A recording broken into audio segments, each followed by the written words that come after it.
Poppy trees. Ridicache, Thierry Duval-Destia, Ridicache, Franck Diva, Maharaja deuxième, Maharaja qui revient sur Ridicache, Maharaja les deux favoris, Ridicache, Infinity Foura, Ridicache, Franck Diva, Thierry Duval-Destia, Maharaja est deuxième, Olga Bilouette c'est troisième, Olivier Garcia quatrième, Quatergenti cinquième. Et salut à tous les amis, on se retrouve pour le quintet de Saint-Cloud, le prix des platanes sur 3000 mètres, donc les stayers, 16 partants, moins 1, le 15 qui reste au box, donc un concurrent de moins. Sur un terrain normalement bon, à banc souple au grand maximum, donc terrain rapide, une lisse à 10 mètres pour des 4 ans et plus. Très touffu comme bien souvent, on démarre tout de suite la sélection. Alors mon gagnant, ce sera le numéro 7, Max Lafripouille, double lauréat de quintet, en 35 et en 38 de valeur. Il a eu des problèmes de santé, toute distance, tout terrain. Voilà, comme ça lui, il n'y a aucun problème. Ses deux premières courses à Machecoul ont été bonnes. Il vient de s'imposer sur l'hippodrome d'Amiens au courage, mais il m'a montré qu'il a retrouvé un petit peu sa dureté. Théo Bachelot pour Rodolphe Collet. S'il y a le vrai Max Lafripouille mardi sur la piste du Val d'Or, pour moi, il ne sort pas du couplet gagnant. Deuxième base, le numéro 2, Chailloux. C'est un cheval qui a beaucoup de poids, pas une grande marge de manœuvre. Il a déçu qu'une seule fois en 5 quintets. Pour ses premiers pas sur 2700 mètres, une distance qu'il a abordée pour la première fois, super, bon quatrième sur la PSF. Débute 3000 mètres, si le cheval s'adapte à cette distance-là avec Maxime Guyon, pour moi, il ne sort pas des 3. Le challenger, le numéro 10, c'est Lady Storm qui a un petit peu déçu récemment dans son quintet, mais c'est normal, course école, le dernier toute la route. Il finit tout près de Sayan. Sayan, le coup d'après, s'impose dans un handicap à Saint-Cloud, donc la ligne est bonne. Auparavant, c'était 3 quintets, 3e, 5e. 3000 mètres, il a déjà réussi et en plus sur l'hippodrome de Saint-Cloud, je garde très haut.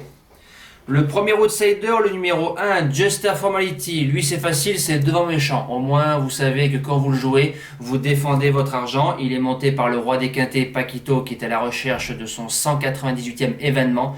Une folie. Même s'il a beaucoup de poids, en terrain bon, 3000 mètres, il sait faire. Il doit finir, je pense, dans le quintet, sans problème dans un tel lot. Deuxième outsider, le numéro 9, French Diva, qui vient de passer de 15 en 35,5 de valeur en l'espace de 4 courses. Début de quintet, vient de s'imposer sur l'hippodrome de Saint-Cloud. 3000 mètres, la jument sait faire. Et vu que le lot est ouvert et que la jument est dans la forme de sa vie, je pense qu'elle peut venir brouiller les cartes. La suite du pronostic, le numéro 6, Saint-Nicolas, un cheval qui a remporté son quintet, qui a répété avec la surcharge, a fait 7e du quintet de Chantilly, donc le quintet de Sous les nuages, et dernier toute la route. Je viens finir donc course au moral. S'il est monté d'un petit peu plus près, Didier Ardouin qui est dessus, il pourra finir dans le quintet.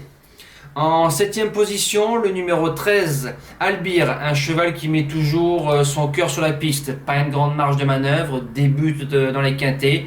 Alexandre Fracasse qui appelle Grégory Benoît, ça m'interpelle, donc je me dis pourquoi pas pour un petit lot. Et je finis avec la grande favorite, le numéro 3, Bellariva, 3000 mètres, bon terrain, ça me dérange. Voilà, je la préfère 2004 en terrain plus souple ou sur la PSF. Maintenant, ce sera la grande favorite, duo Ferland-Michael Barzalona, je garde quand même, je me couvre en bout de sélection.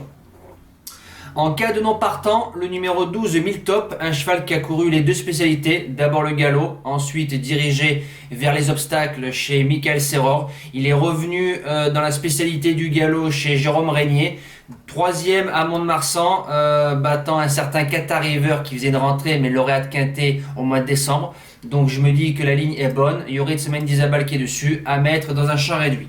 Ma seule impasse, ce sera le numéro 4, Iscourt. Il est limité à ce niveau-là. Voilà, 2 quintets très loin, 3000 mètres. Je serais vraiment surpris de le voir dans les 5. Ça s'annonce très compliqué pour lui. Voilà, nous passons au cheval du jour. Alors, le cheval du jour, j'ouvre la page. Celui de samedi 3 avril en rayon 3 course 7, le numéro 12 Forbach qui s'impose très facilement devant Méchant. Il n'y a pas eu de problème. La la note supplémentaire, c'est que les deux que j'avais peur, la jument de Leblanc avec Franck Nivard, deuxième à 15 contre 1 et troisième Fan de Fit, je vous avais dit, c'est un cheval qui ne mollit pas, bon troisième de cette course-là, donc vous avez tous les couplets plus le trio en 3 chevaux secs, donc c'est formidable. On espère un coup de 2 avec El Presidente dans le Trophée Vert à Avignon.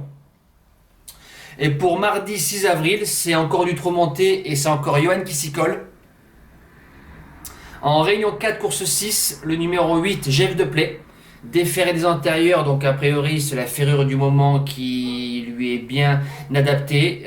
Tracé de 2175 mètres, départ volté devant les tribunes. Il a déjà réussi sur ce parcours-là. C'est un cheval qui fait devant méchant, de temps en temps coquin sur les allures, donc si Johan arrive à le garder bien au trot du début jusqu'à la fin, ils lui verront peut-être que la queue. L'opposant de cette course-là, pour moi, c'est le 3 Firos, que nous avons touché 2200 mètres, grande et petite piste cet hiver à la gagne sur l'hippodrome de Vincennes. Donc si Firos arrive à nous coller, il sera redoutable. Mais Jeff de Play, ce qu'il m'a montré, je pense qu'il peut aller au bout de son entreprise, surtout avec Yoann Le Bourgeois. Voilà, nous on se dit à demain pour le retour du trot sur l'hippodrome d'Angers. Je vous souhaite encore une bonne semaine. Merci à tous, bonjour les amis, ciao.